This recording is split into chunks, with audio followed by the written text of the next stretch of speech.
वो मैं तो स्कूल पे आ रहा था टिक टिक टिक टिक, मैं तो लड़की को सह रहा था टिक टिक टिक टिक। वो स्कूल पे आ रहा था, लड़की को सह रहा था, स्कूल पे आ रहा था टिक टिक टिक टिक टिक टिक।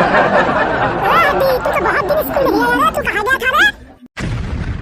यार मैं हनीमून करने के लिए शिलांग में गया था। दोस्त तू शादी कर लिया और तू मुझे नहीं बुलाया तेरा शादी में, तेरा बचपन का दोस्त को तू भूल गया साला कमीना। अरे साला इडियट, मैं शादी नहीं किया रे, मैं दोस्त के साथ हनीमून पर गया था रे। साला गाधा, दोस्त के साथ कोई हनीमून पे जाता है क्या साला गाधा? अरे क्या रे लिभार, तू कहाँ गया था रे? Good morning sir. अच्छा गुड मॉर्निंग गुड मॉर्निंग। वो सर मैं नहीं, मेरा दोस्त हड्डी ने दोस्त के साथ हनीमून पर गया था सर। अरे क्या रे हड्डी, ये सच है क्या? तू दोस्त के साथ हनीमून पर गया था क्या? हाँ सर, मैं दोस्त के साथ शिलांग पर हनीमून पर गया था सर।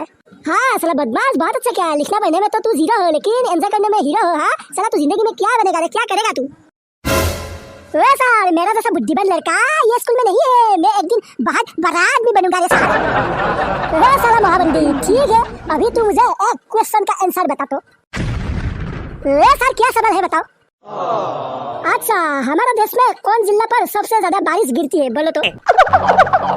सर ये तो बहुत इजी क्वेश्चन है, थोड़ा मुश्किल क्वेश्चन पूछिए ना सर। साला हौला, पहले ये सवाल का जवाब दे रहे। सर हमारा देश में सबसे ज्यादा बारिश मिट्टी में गिरती है सर। हाँ चलो महापंडित चुप, पहले तू इधर आ। साला गधा, तू घर में पढ़ाई नहीं करते हो क्या? है सर मैं घर में मोबाइल पर पबजी गेम खेलता हूँ रे, पढ़ने के लिए मेरे पास टाइम ही नहीं। साला गधा, साला नीलाश, तुम्हारे नाक पर शर्म नहीं है क्या? साला गधा का औलाद। सर मेरा नहीं, मेरा खानदान का किसी को भी शर्म नहीं है यहाँ। बस साला नीलाश, काम पकड़ पकड़ काम। साला बदमाश, आपसे पढ़ाई नहीं किया तो ये हाल होगा। साला बदमाश, काम पकड़।